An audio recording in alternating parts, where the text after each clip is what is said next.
François, bonjour. Bonjour. François, tu viens nous parler de plein de choses. Alors, nous, en fait... Oui, voilà, exactement. Wizbee, c'est un... Alors, pas tout à fait. Wizbee, au départ, c'est bien une médiathèque numérique. Alors, médiathèque numérique, on imagine plein de choses quand on entend médiathèque numérique. En fait, nous, Logo Sapiens, c'est une entreprise qui est basée à Angers. Angers, c'est au nord d'ici, hein, c'est un petit peu loin, finalement. Très au nord. Logo Sapiens, en fait, c'est à la fois une entreprise ancienne, puisqu'elle a 22 ans d'activité, dans le numérique éducatif, puisqu'on a commencé déjà il y a 22 ans, et on est redevenu, il y a 1 an et demi, une start-up, puisqu'on a fait une levée de fonds, justement, pour la technologie Wizbee. Alors, c'est quoi la technologie Wizbee? Alors, Wizbee, en quelques mots, ça permet, en très peu de temps, de diffuser des contenus numériques sur un grand nombre de matériel. C'est-à-dire par exemple des tablettes, ça peut aussi des ordinateurs, des portables. Alors quel que soit l'OS, ça peut être Windows, ça peut être Android, ça peut être aussi Apple. Et au final, à partir du moment où on a mis une ressource numérique à un endroit, donc sur la médiathèque principale, en 48 heures, elle va pouvoir se répandre sur des millions de matériel, parce qu'en fait, on a ce qu'on appelle mis en place une architecture hybride. Ça veut dire qu'on a une partie qui est sur le cloud et une partie qui est dans chaque établissement, ce qui permet en fait de faire un relais, ce qu'on appelle un relais de flux documentaire. D'accord. Donc, qui sont les clients? C'est un instituteur dans sa classe, c'est un DSI dans un établissement, c'est tout ça? Les utilisateurs, c'est à la fois les DSI quand ils veulent, on va dire, formaliser un certain nombre de profils matériels, ce qu'on appelle les profils, pour, par exemple, dire on va utiliser le même outil logiciel pour la bureautique, par exemple.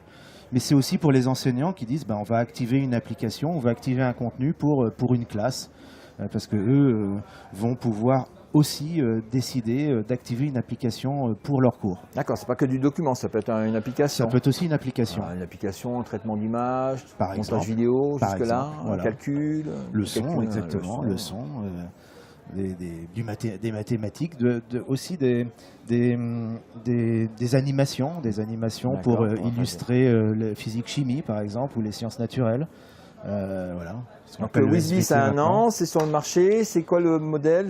Ça s'achète en ligne, ça s'achète sur Ludovia? Alors, le modèle, au final, c'est bien une licence qui est mise en place sur un matériel, sur une tablette. On peut mettre en œuvre dans une collectivité autant de médiathèques qu'on veut. Il n'y a pas de limite sur ce modèle-là. En fait, on a plusieurs modèles économiques. Le principal et le plus simple, c'est les collectivités qui l'achètent directement chez nous.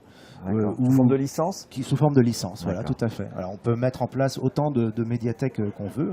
Il n'y a pas de limite sur le nombre de médiathèques. Puis après, c'est en fonction du nombre d'élèves ou du nombre de devices qu'on veut mettre en œuvre dans la collectivité. Wizbee.com. Wizbee.fr, Wizbee.com aussi pour les Britanniques. D'accord. Et voilà. Ok. J'ai vu que tu étais aussi comme une start-up, espace start-up. Ils sont 5 cette année, EdTech Startup. C'est parce que vous êtes nouveau, vous arrivez en mode start-up. On arrive en mode start-up parce que finalement, l'idée c'était de réexprimer notre nouveau démarrage, notre nouveau mode de fonctionnement, notre nouvelle stratégie.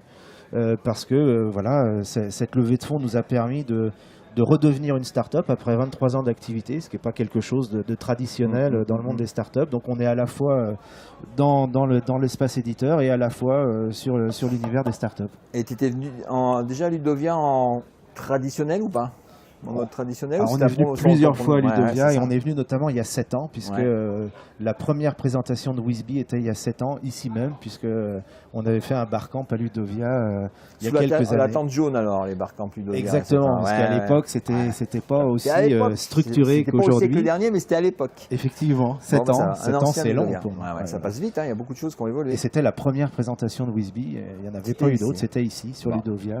Donc un fidèle. Donc ça marche de venir ici, tu viens te ressourcer, donner des infos. Aujourd'hui, Wizbee, c'est 180 000 utilisateurs. On a 800 établissements scolaires, dont principalement des collèges, ce qui représente à peu près 45-50 000 devices raccordé aux médiathèques numériques Wisby. Bon, bah, il y a un flux numérique à gérer là. Eh ben, très bien. Eh ben, Merci beaucoup, À bonne la prochaine. journée, Ouais, toi aussi. à Ciao. très bientôt.